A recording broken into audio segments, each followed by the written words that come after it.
Esdras capítulo 9, versículo 1.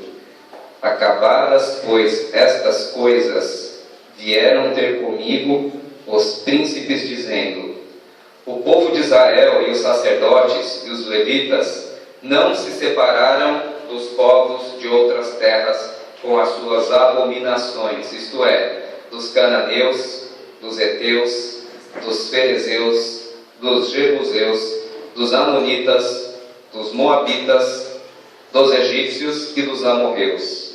Pois tomaram das suas filhas para si e para seus filhos, e assim se misturou a linhagem santa com os povos dessas terras.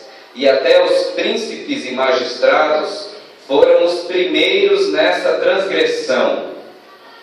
Ouvindo eu tal coisa, rasguei as minhas vestes e o meu manto, e arranquei os cabelos da cabeça e da barba, e me assentei atônito. Então se ajuntaram a mim todos os que tremiam das palavras do Deus de Israel, por causa da transgressão dos do cativeiro. Porém, eu permaneci sentado, atônito, até o sacrifício da tarde. Na hora do sacrifício da tarde, levantei-me da minha humilhação, com as vestes e o manto já rasgados, e me pus de joelhos, estendi as mãos para o Senhor meu Deus e disse: meu Deus, eu estou confuso e envergonhado para levantar a Ti a minha face, meu Deus, porque as nossas iniquidades se multiplicaram sobre a nossa cabeça, e a nossa culpa cresceu até o céu. Desde os dias de nossos pais até hoje, estamos em grande culpa, e por causa das nossas iniquidades fomos entregues nós, os nossos reis, os nossos sacerdotes, nas mãos dos reis de outras terras, e sujeitos à espada, ao cativeiro, ao roubo, à ignomínia, como hoje se vê. Amém. Senhor, nosso Deus e nosso Pai, pedimos humildemente que o Senhor nos fale pela meditação da Tua Santa Palavra, Deus. Que o Senhor transforme as nossas vidas, que o Senhor nos faça entender aquilo que o Senhor tem para dizer para a Tua Igreja nesta manhã. É o que nós te pedimos, Senhor, em nome de Jesus. Amém. Amém. Os irmãos podem se assentar, por favor. Aleluia.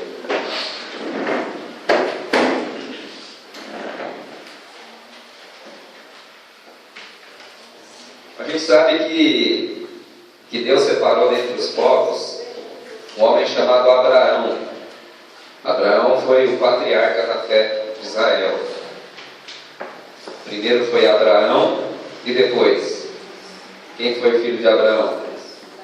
Isaac e Jacó, que depois mudou o nome para Israel. Então, vamos acompanhando aqui a história. Abraão, Isaac e Jacó. Jacó teve os seus filhos, que foram os patriarcas de Israel. Destes filhos, o mais novo foi vendido como escravo. Qual era o nome desse mais novo? José. Foi vendido como escravo para que terra? Do Egito. Terra do Egito. José não tinha feito nada de mal. No máximo foi um filhinho meio mimado, né? Que os irmãos sentiram um pouco de ciúmes aí, venderam para ser escravos, mas nada que merecia o que ele sofreu. Mas ele sofreu por um propósito. Às vezes você sofre e não sabe por quê também. Fala assim: poxa vida, eu não fiz nada para merecer isso. Às vezes acontece mesmo. Imagina José ser vendido como escravo, ser acusado falsamente na casa do seu chefe, do seu patrão, mas depois Deus o elevou e se tornou primeiro-ministro da casa civil lá do faraó. Se tornou lá o primeiro-ministro. E o povo de Israel, diante da fome que se abateu na região, foi morar para o Egito. Passaram-se 400 anos e eles se tornaram escravos no Egito, não foi assim? E Deus levantou um homem para libertá-los. Quem foi? Moisés. Levantou Moisés. Moisés, juntamente com Arão, liberta o povo da escravidão do Egito e vai para uma terra que emanava leite e mel, Canaã. Mas essa terra estava com muita gente lá ainda, povos que iriam sofrer o juízo de Deus por conta da sua idolatria, por causa das suas maldades. E aí Deus levanta juízes depois de Moisés. Qual o nome do primeiro juiz depois de Moisés?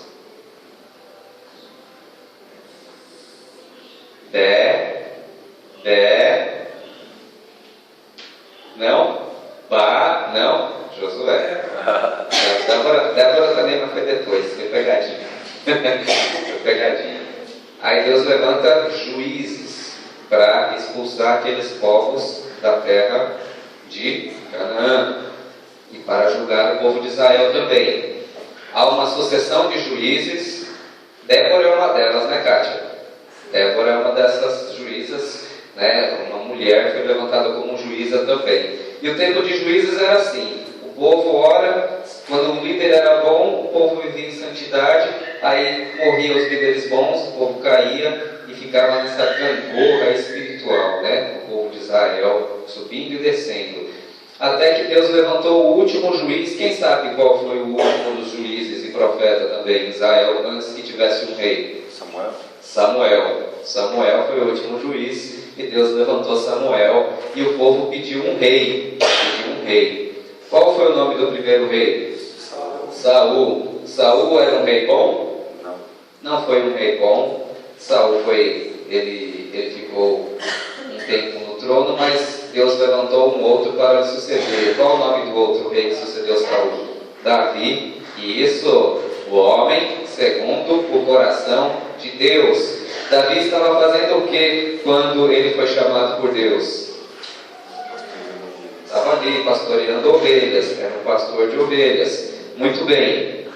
Depois de Davi ele foi um rei maravilhoso. Ele derrotou os inimigos com um braço forte. Davi nunca perdeu nenhuma batalha. A única batalha que Davi perdeu foi contra si mesmo. Davi perdeu uma batalha contra si mesmo. Nós falamos ontem à noite aqui, o vinho. E por conta do seu adultério e por conta do assassinato que cometeu, a espada nunca mais saiu da casa dele. Foi assim? Foi assim na vida de Davi.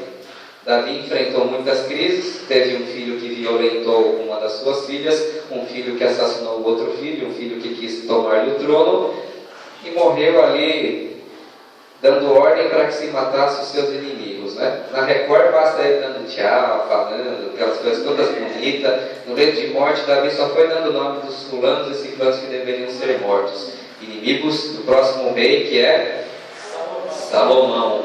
Salomão, um homem que no início começou muito bem também, pedindo sabedoria a Deus ao invés de riquezas, e por conta disso Deus deu ambas. Deu riqueza e também deu muita sabedoria para ele. Mas no final da vida, Salomão foi se enjoando da religião, né? Parou para pensar nisso, ele foi se enjoando, aquilo foi se tornando comum na vida dele, e ele cometeu muitas transgressões, Salomão também. Acreditamos que no final da vida ele tenha se arrependido e voltado, né? Quando a gente lê a obra de Eclesiastes. E Salomão foi o terceiro rei de Israel e que construiu o templo de Salomão. Ele construiu um templo que dizem que a estrutura era até maior do que o que foi construído há pouco tempo. Era uma coisa, realmente uma das maravilhas do mundo. Recebeu visitas de pessoas de todos os lugares do mundo e um reino muito próspero também. E depois de Salomão, o que aconteceu? O que aconteceu depois de Salomão? Você vai pondo na sua mente toda essa estrutura histórica, porque isso te ajuda a entender a Bíblia também. Você vai colocando isso na sua mente. Depois de Salomão, o reino se dividiu, porque os seus descendentes começaram a brigar pelo reino. Houve uma discordância aí. Os que sucederam Salomão, você teve o reino do norte e o reino do sul. O reino do norte, chamado de reino de Israel, e o reino do sul, chamado de Judá. O reino do norte só teve reis horríveis, reis ímpios. Todos os reis transgrediram horrivelmente. Profetizaram no norte Elias e Eliseu, os profetas que realizaram talvez mais milagres no Antigo Testamento. Elias e Eliseu, talvez só depois de Moisés. Mas a gente pensa o período profético depois de Moisés. Elias e Eliseu realizaram muitos milagres. E nem profetas do calibre de Elias e Eliseu conseguiu converter o coração daquele povo.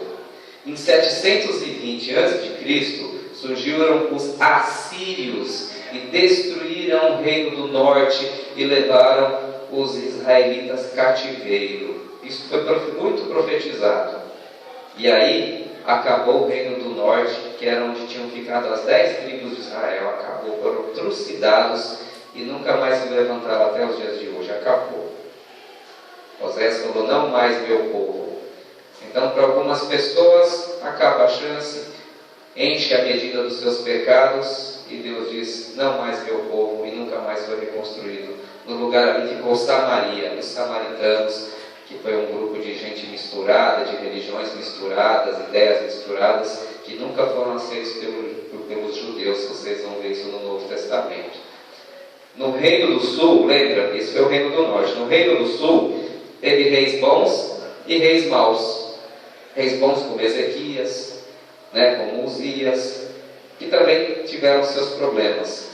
E profetas do calibre de Isaías profetizaram no Reino do Sul, mas eles começaram a cometer as mesmas atrocidades e pecados do pessoal do Reino do Norte.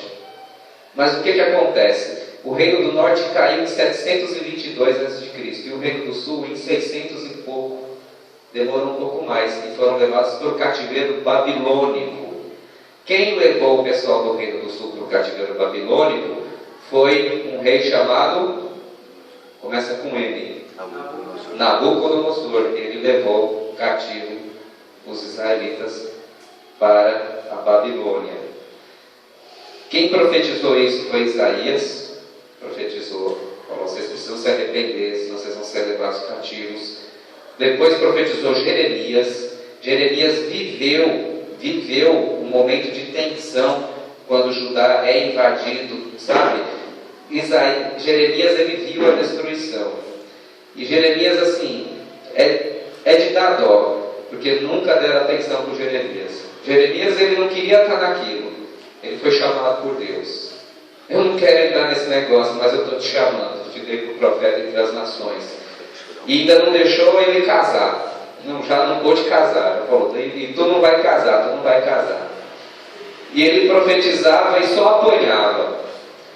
Ele era um profeta de Deus que foi proibido de entrar na casa de Deus, Jeremias. E o tempo todo apanhou, o tempo todo perseguido, e o tempo todo amando aquele povo ali. E o pessoal rejeitando Jeremias, até que surge o cativeiro e ele é sequestrado para o Egito, Jeremias. E diz a tradição judaica que ele foi morto no Egito, foi assassinado. Antes dele, Isaías foi cerrado ao meio por Manassés, segundo a tradição judaica. Não está na Bíblia, é a história dos judeus. Então pregaram Isaías, Jeremias e depois Ezequiel, já é o profeta do cativeiro. Por quê? O povo que foi levado cativo queria fazer aliança com o Egito e com outras terras. E Ezequiel falava: não. Ezequiel falou: fica na Babilônia, fica bem, trabalha bem aí, porque a prosperidade dessa terra será a vossa prosperidade. Mas o povo não ouviu novamente. Ezequiel também foi rejeitado, e diz a tradição que ele também foi assassinado já em cativeiro, quando ele dizia para os irmãos dele não se tornarem idólatras. Foram para cima dele e o mataram também. Os 3 profetas foram mortos. E o povo do sul ficou em cativeiro durante um bom tempo. Até que os persas vieram e conquistaram os babilônios. Que foram os babilônios que levaram Judá cativo. Os persas de Ciro, lembra do rei Ciro? Isso tudo está na história, não está só na Bíblia não. Eles conquistam os babilônios e eles começam a liberar as pessoas para voltarem para Judá. Eles foram libertos, porque o reino do norte acabou, mas o reino do sul houve o quê? Uma libertação. Isaías profetizou, para você ter uma ideia, Isaías profetizou até o nome do rei, Ciro. Vai surgir um homem chamado Ciro que vai libertar vocês. E aí o profeta Daniel, que já é o profeta no cativeiro, ele fala: Ciro, um dia veio um profeta e disse que o Senhor ia libertar a gente. Isso é a tradição que diz, não está na Bíblia. Está na história dos judeus de Flávio Joséfo. uma obra escrita posteriormente. E aí o rei Ciro, ele permite o retorno dos judeus. Os judeus foram chamados pela primeira vez de judeus na Babilônia, porque era no reino de Judá, e na Babilônia que foram criadas as sinagogas, que eram reuniões de oração, porque não existia mais templo. E aí o rei persa permite que os judeus retornem do cativeiro. Uma primeira leva, um primeiro grupo vem com Zorobabel, o sacerdote Zorobabel. Ele retorna e eles começam a reconstruir Jerusalém, reconstruir o templo. E um segundo grupo volta com Esdras, que a gente leu agora. E um terceiro grupo vai voltar com Neemias. E aí, por que eu contei toda essa história? Primeiro porque é bíblico, né? Para a gente ter sempre a ideia da história bíblica na nossa mente. Então você precisa conhecer. E em segundo lugar, porque realmente é a palavra do Senhor para as nossas vidas, para a gente aprender com a história do povo judeu. Vocês gostaram dessa recapitulação da história? Amém, graças a Deus. E aí nós vemos o que? A história aqui do Esdras. A gente leu o capítulo 9 de Esdras. O que está acontecendo aqui? O que está acontecendo nesse momento? Nesse momento, Esdras está retornando para ajudar a reconstruir Jerusalém. Esdras está voltando com essa intenção. Mas aí ele percebe que os caras que estão lá estão fazendo a mesma coisa que os antepassados deles fizeram. As mesmas coisas que tinham levado o povo de Judá para o cativeiro, é a mesma coisa que eles estavam voltando a fazer. Eles estavam explorando os pobres, eles estavam caindo em idolatria por intermédio dos casamentos mistos. Porque quando existia um casamento misto, na verdade você tinha uma mistura de deuses. Você tinha os deuses do cônjuge A junto com os deuses do cônjuge B. E aí misturavam tudo, chamado jugo desigual. Aí misturavam tudo, os deuses ficavam misturados e havia o sincretismo. Havia uma mistura. E Deus já tinha proibido na lei que não poderia existir aquela mistura. Os deuses de Israel não poderiam, o Deus de Israel não poderia se misturar com os deuses pagãos. Depois você vai ler lá a primeira epístola de Paulo aos Coríntios, a segunda epístola, Paulo vai tratar disso. Não vos ponhais em jugo desigual com os incrédulos. Porque se hoje não existe aqueles deuses pagãos, hoje existe o Deus dinheiro, o Deus entretenimento, o Deus funk, o Deus isso, o Deus aquilo. Então não pode existir esse sincretismo, né? Essa mistura entre os filhos de Israel. E aí Esdras ele vê que os príncipes, como você leu no capítulo 9, os príncipes, ele vê os príncipes que são os líderes, principalmente principal, Esdras 9:1. Os sacerdotes e os levitas eram os primeiros a fazer, eram os primeiros que estavam fazendo tudo errado. Os sacerdotes, os levitas e os príncipes, eles estavam fazendo aquilo. Os sacerdotes estavam vivendo como viviam os homens do mundo, se enriquecendo à custa dos pobres, dos necessitados. Os príncipes estavam se prostituindo com aquilo que Deus havia proibido. Não só os príncipes, os sacerdotes e os levitas, que era a tribo sacerdotal de Israel, eles eram os primeiros a cair em transgressão e levando o povo todo. E o Esdras, quando ele tinha pedido para o rei para voltar, ele pediu contente: pô, nós estamos lá, vamos lá reconstruir aquele negócio lá, e vai ser uma bênção. E ele volta todo contente. Quando ele chega, ele tinha mandado uma galera antes para ver como é que estava a terra. Essa rapaziada chega para ele e fala: olha, tá assim, assim, assim. E aí é esse momento aqui. Quando ele fica sabendo, ele está achando: puxa, foi nos dada a chance de reconstruir novamente Israel, reconstruir Judá. Os caras estão fazendo isso. Aí a Bíblia diz que eles, ouvindo aí no versículo 3, ouvindo eu tal coisa, rasguei as minhas vestes e o meu manto. Arranquei o os cabelos da minha cabeça e da barba. Você imagina, o cara pegou com a própria mão e arrancou, puxou assim, e arrancou a barba e ficou atônito. Essa foi a reação de Esdras. E aí o que acontece? As pessoas, os humildes que estavam ao redor, viram e se ajuntaram a ele, no versículo 4. Então se ajuntaram a mim todos os que tremiam das palavras do Deus de Israel, por causa da transgressão dos do cativeiro. Por eu permaneci assentado atônito até o sacrifício da tarde. Você vê que ele não abriu a boca, ele só chorou, e um monte de gente veio ao redor dele para chorar também. Aí, continuando o texto, Esdras, ele começa a confessar, a gente vai ver isso depois, ele confessa o pecado do povo. Ele fala como se ele tivesse pecado também. Depois a gente vai ler direitinho.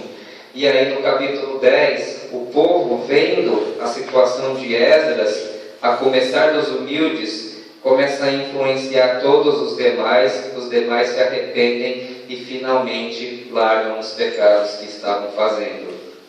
Preparam o terreno para que Neemias viesse e reconstruísse depois o reino do sul, reconstruísse os muros, reconstruísse o templo e a cidade de Jerusalém fosse reedificada. Então essa é a história. Essa é a história daquilo que a gente leu. É uma história de tristeza, de dor, mas é uma história de vitória também. Porque depois Jerusalém é reconstruída. Depois Jerusalém fica de pé. O que a gente aprende dessa lição aqui?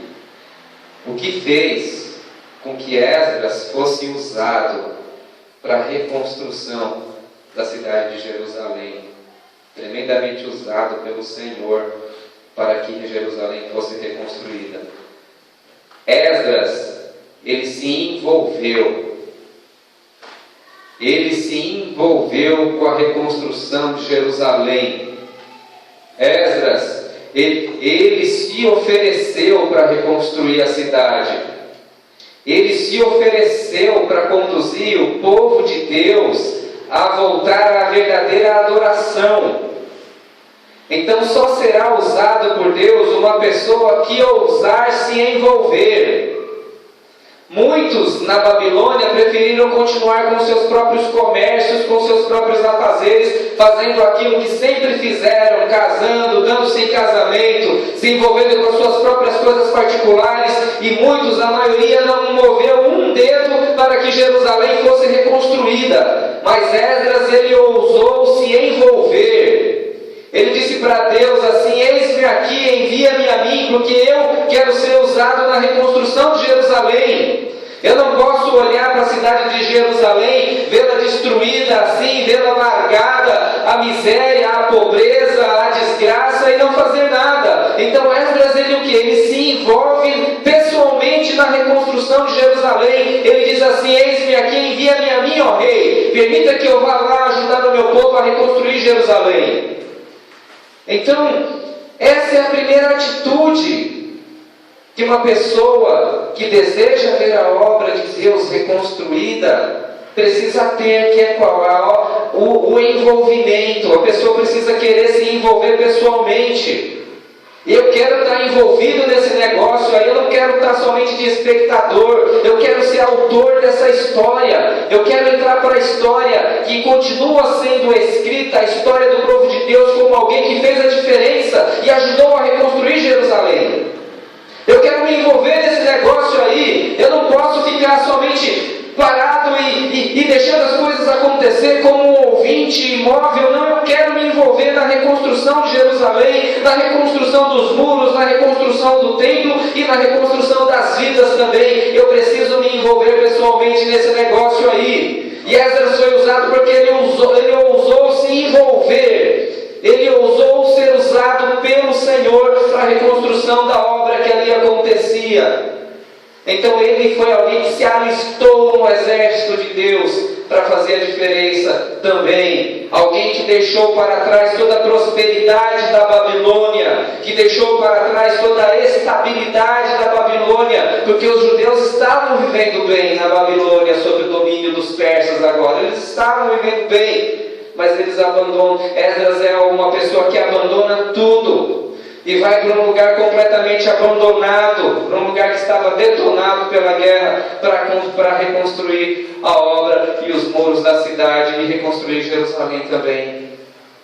Então, se eu e você, se nós quisermos ser usados na obra de reconstrução de vidas, de almas, pela obra do Senhor, nós também temos que ousar nos envolver. Ousar nos envolver diretamente. Sabe?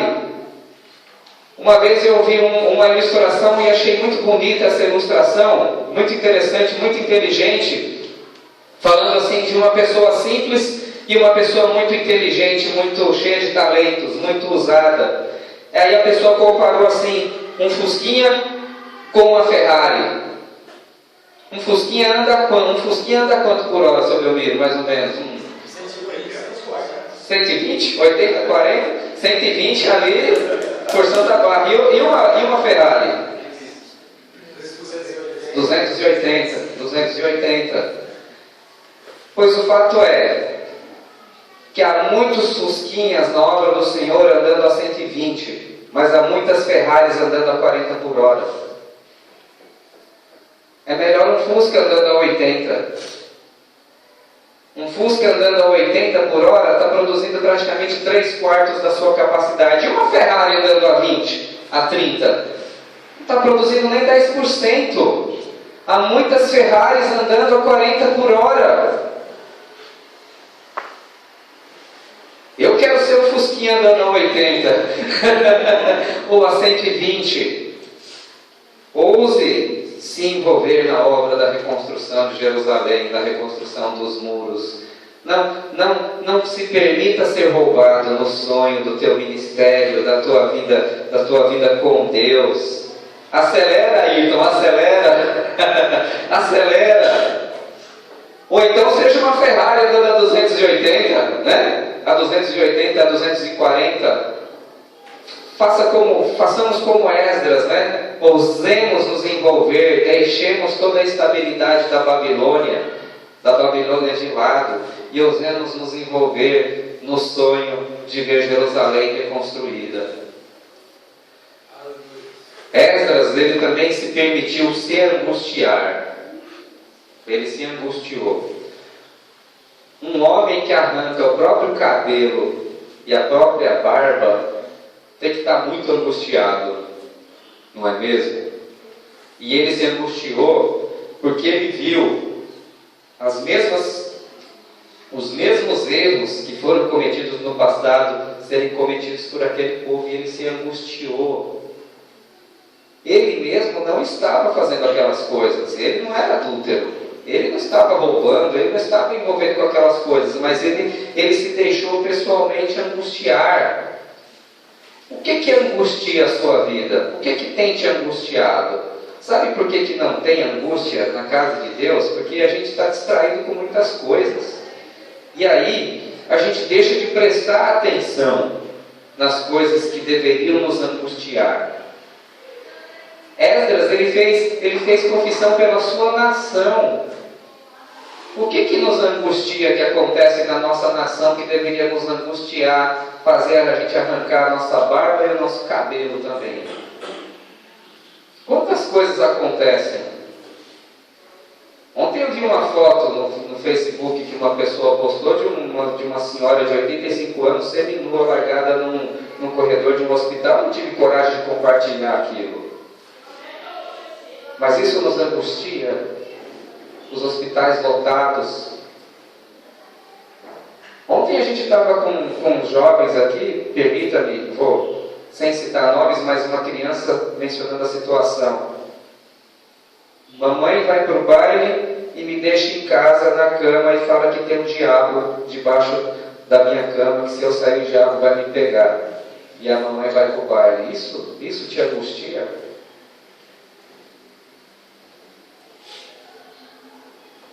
O outro pede oração por causa do irmão que está na cadeia. São coisas que precisam nos angustiar.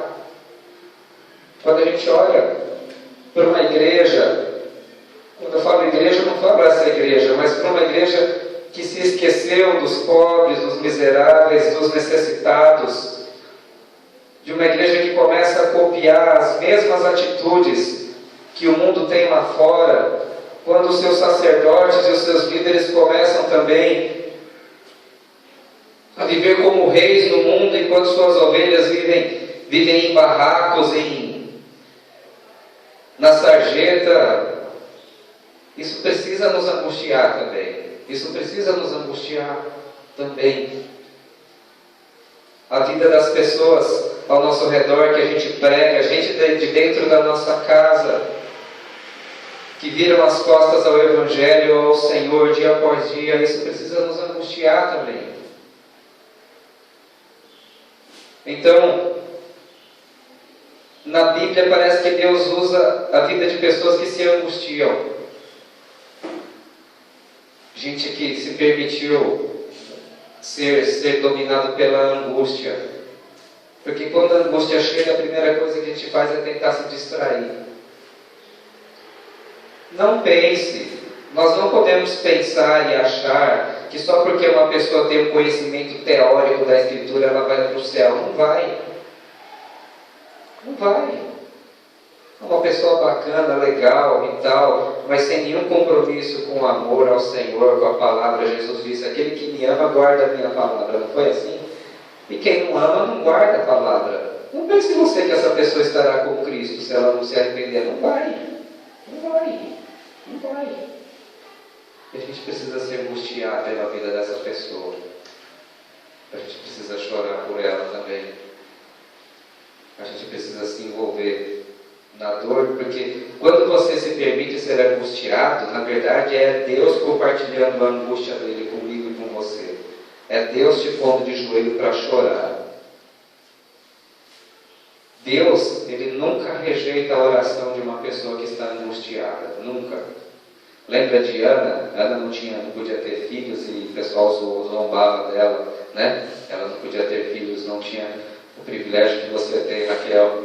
Eu nem apresentei a Raquel, né? A Raquel, o Abner, então eles vieram aqui na quarta-feira na escola de servos. Ela me falou: posso trazer minha guitarra? Traz a guitarra. E trouxe o violão. É brincadeira, eu ia trazer o violão mesmo.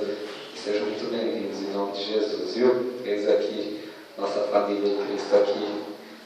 Sejam muito bem-vindos. Louvado seja o nome do Senhor. E Ana, ela orou e se angustiou.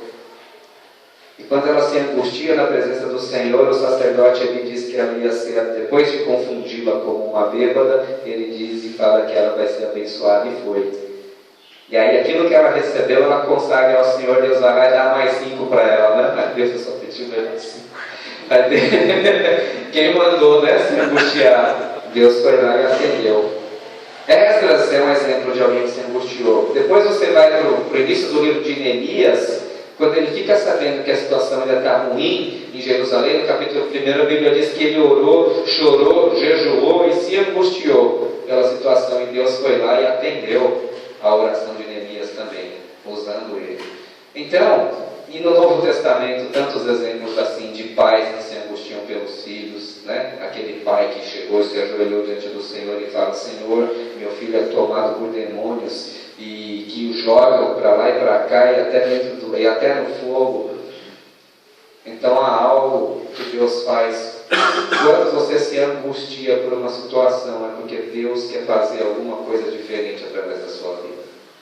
Quando você se angustia em relação a alguma situação, é porque Deus vai agir. É porque Deus vai agir.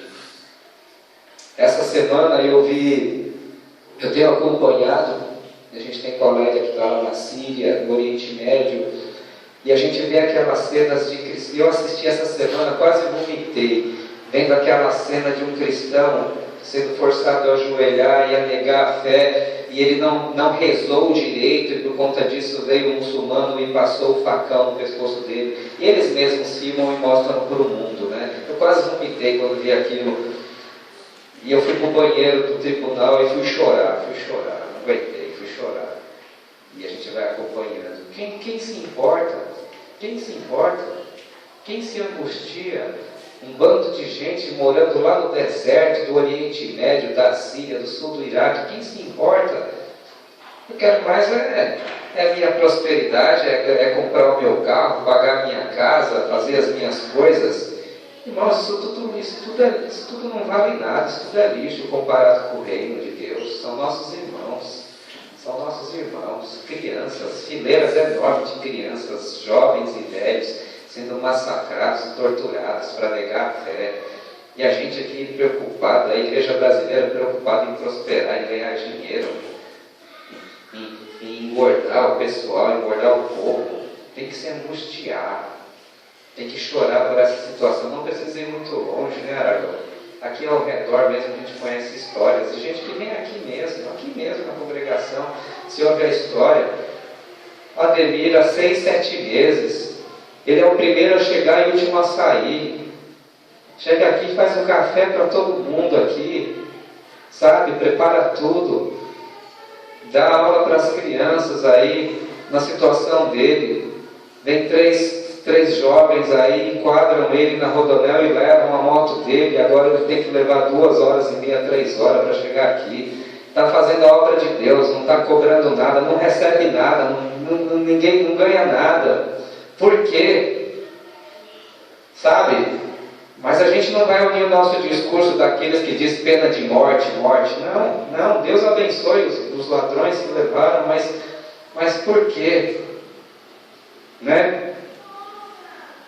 É uma situação que tem que angustiar. Tem que angustiar. Quando a gente vê crianças aí jogadas nas drogas, nós perdemos a capacidade de nos angustiar com essas situações, porque a gente fica distraído com muitas coisas.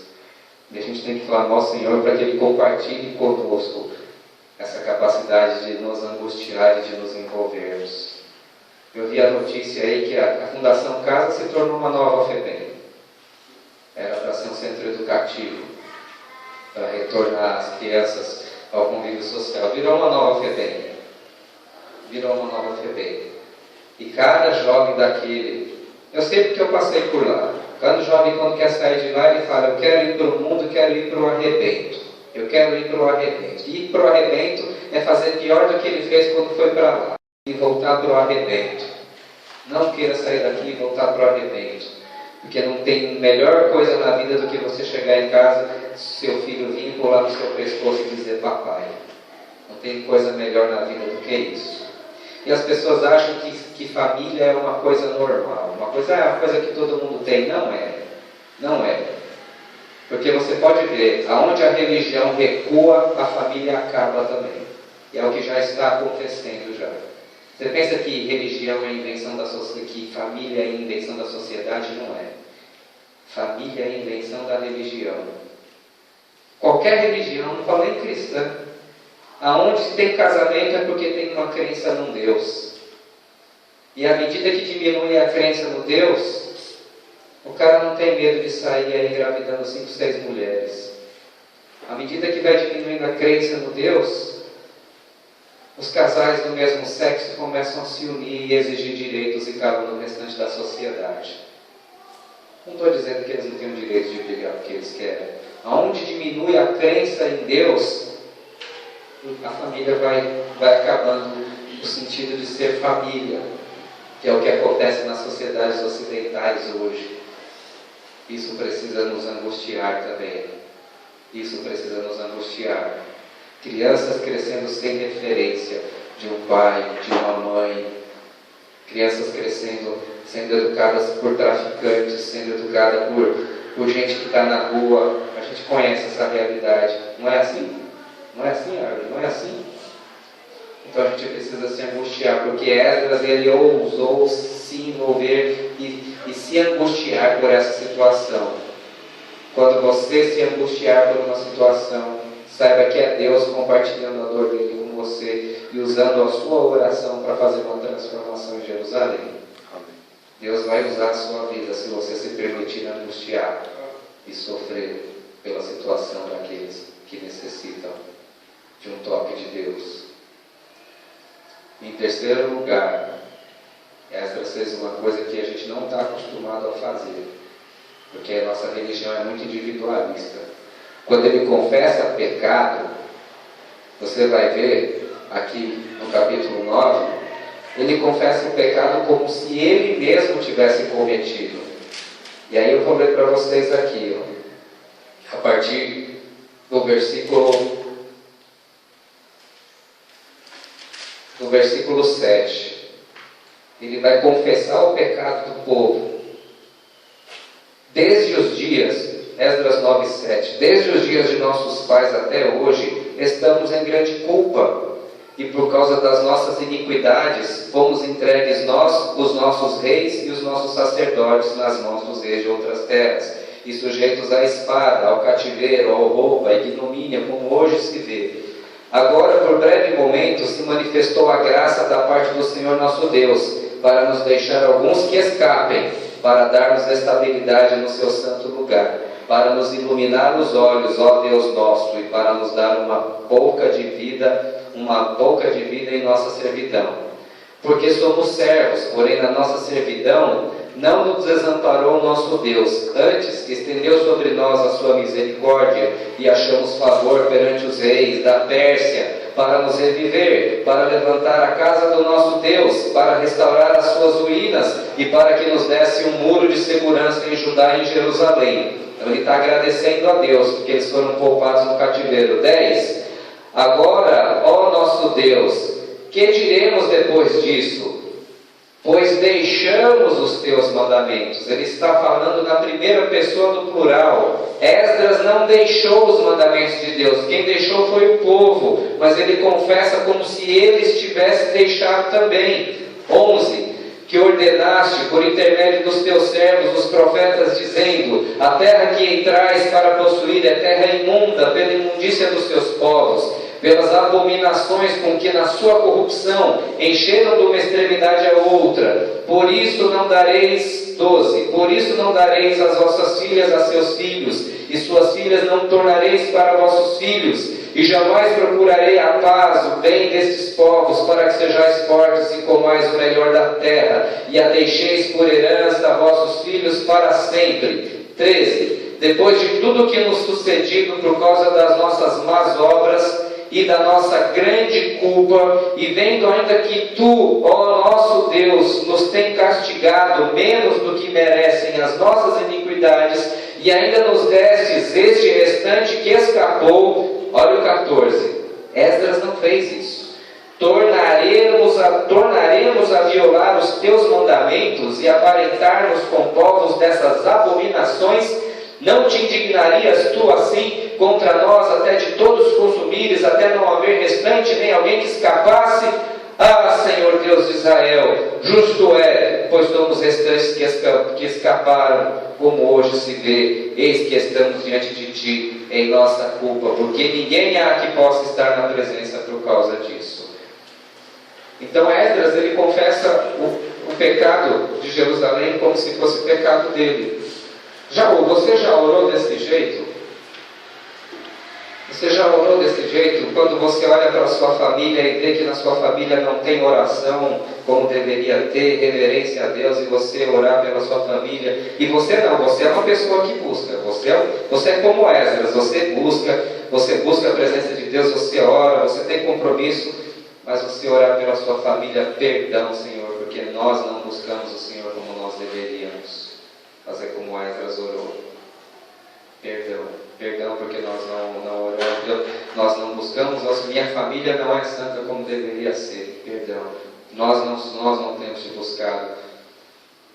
Quando você olha para a sua igreja, para a sua comunidade, fala: perdão, Senhor, porque nós não buscamos ao Senhor, nós não evangelizamos, nós não estamos envolvidos como deveria estar. Você pode dizer, mas eu sou envolvido, mas eu busco ao Senhor. Esdras também, mas ele confessa como se ele estivesse envolvido no pecado também. Isso é impressionante, porque tira aquela coisa individualista, sabe? Porque a gente tem aquela coisa da salvação ser individual, e é mesmo. Mas quando Esdras faz confissão pelo povo, ele faz como se ele tivesse envolvido. Ele não fala: perdoa esse povo aí, Senhor. Não, ele fala: perdoa a gente, porque nós temos transgredido os teus mandamentos, Senhor. É difícil, meus irmãos. Eu levaria muito tempo para falar da nossa culpa coletiva em relação às coisas que acontecem ao nosso derredor, mas ela existe. Então, se hoje existe corrupção no Brasil, saiba, é culpa nossa também. Se existe miséria e violência no Brasil, também é culpa nossa também. Se existe falta de temor a Deus e falta de amor à santa palavra do Senhor, a culpa é nossa também. Não pense que você não está envolvido nisso, você está. De um modo ou de outro, nas escolhas que eu e você fazemos, seja na escolha de um candidato, na atitude que nós temos na nossa existência em relação ao nosso próximo, não pense que você não tem uma medida de culpa, nós temos sim. Nós temos sim. Nós somos herdeiros de uma herança, de um povo que veio aqui e trucidou os índios, e escravizou os escravos, e jogou boa parte do povo nas favelas, e espalhou drogas nas periferias, e destruíram famílias inteiras. Nós somos parte dessa herança, dessa nação. Quem aqui nunca corrompeu? Quem aqui nunca pagou uma propina? Quem aqui nunca comprou um CD pirata? Quem aqui... É roubo, ladruagem, pilhagem, corrupção. Você acha que você é menos corrupto porque o cara rouba milhões e você 10 centavos? Não. Se você estivesse lá, se você rouba 10 centavos aqui, você roubaria milhões se tivesse oportunidade também. Você é tão corrupto quanto. Nós somos tão corruptos quanto. Então é nossa. Nós jogamos a sujeira para debaixo do tapete. E nós não encaramos e não enfrentamos porque temos medo. Nós nos submetemos aos ditadores porque nós temos medo. Porque a gente quer mais é ter paz na vida mesmo. É isso que nós não temos a coragem profética de um João Batista de lançar em rosto de Herodes que ele não deveria possuir a mulher do seu irmão e nem cometer todas as maldades que fizeram. É por isso que hoje a gente fica 12 horas, às vezes, na frente de um videogame, de um Facebook, porque a gente não se envolve mesmo. A gente não se envolve como Esdras se envolveu. A responsabilidade é nossa mesmo. Por isso que a gente tem que fazer confissão de pecado como se fosse a nossa culpa mesmo. É a nossa responsabilidade. É a nossa responsabilidade também. Mas o que é lindo na graça de Deus é que quando Deus nos move a essa situação, Deus responde. Deus responde como respondeu para Esdras. E aí você vai lá no capítulo 10 de Esdras. Veja o resultado disso. De toda essa situação que Esdras viveu. Diz lá, capítulo 10. Deus vai trazendo pessoas ao redor de Esdras que têm a mesma visão. Movido pelo Espírito Santo, certamente, enquanto Esdras orava e fazia confissão, ele nem tinha pregado, ele ainda estava chorando. Enquanto Esdras orava e fazia confissão, chorando, prostrado diante da casa de Deus, ajuntou-se a ele de Israel muito grande congregação de homens, de mulheres e de crianças, pois o povo chorava com grande choro. Esdras ele influenciou tanto que outras pessoas se uniram e começaram a chorar com ele.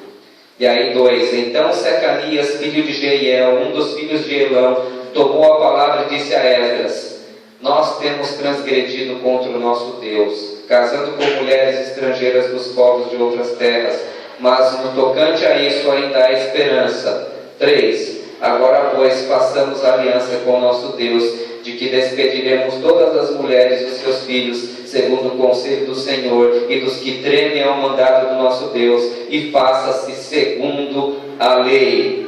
Vou para o 6. Esdras se retirou de diante da casa de Deus e entrou na câmara de Joanã, filho de Elisabe, e lá não comeu pão, nem bebeu água, porque pranteava por causa das transgressões do que tinham voltado do exílio.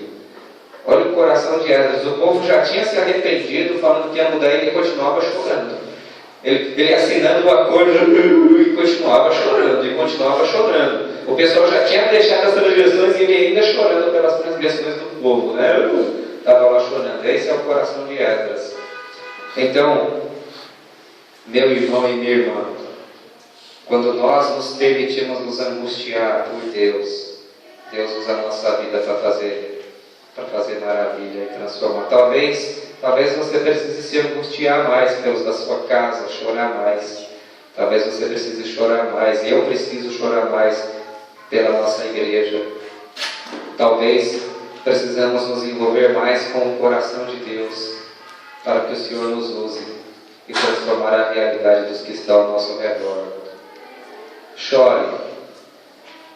Uma mãe sabe o que é chorar por um filho, né? Eu acho que esse é o coração que Deus quer que nos dê. Um pai também sabe, né, Lino? Nós sabemos também. Você sabe também, né? O que é chorar por um filho. Então, que nós possamos permitir se envolver na angústia de Deus e se envolver, porque é uma pequena transformação que você faz na vida de alguém causa toda a diferença. Um jovem, uma criança que você converte para Jesus, talvez você está evitando aí quantas brigas, homicídios, como toda uma realidade.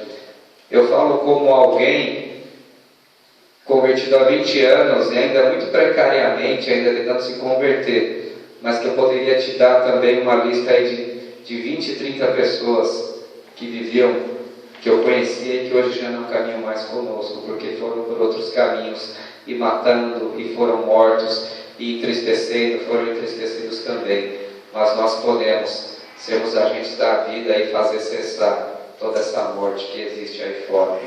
Permita-se angustiar pela angústia de Deus e ser usado para transformar vidas. Envolva-se, angustie-se, escreva a história do povo de Deus, uma história de vitória e de conquistas, e de sofrimento e de dor também. Mas uma coisa é certa: quando Deus ele compartilha da presença dele, você percebe que valeu a pena. Jeremias não viu o povo se arrepender. Ele não viu uma vitória. Nem Abraão pisou na terra prometida. Mas uma coisa eles tinham, é a presença de Deus na vida deles. E quando você tem a presença de Deus na sua vida, o Espírito Santo, sabe? Quando o Espírito Santo te acorda de manhã, e você acorda com aquela sensação de que você é filho dele, e que Deus se agrada da tua vida, não tem recompensa que pague isso daí. Essa é a melhor coisa da vida, a presença de Deus na vida da gente. Quando a gente se envolve com Deus, Deus se envolve com a gente, a presença de Deus é maravilhosa e não tem coisa que pague isso. Não tem coisa que pague o sentimento da presença de Deus. E ela vem por intermédio do Espírito Santo, pelo sangue de Cristo na sua vida. Amém? Permitamos nos angustiar como Esdras se angustiou, para que Deus use a nossa vida para reconstruir Jerusalém, em nome de Jesus. Amém. Louvado seja o nome do Senhor.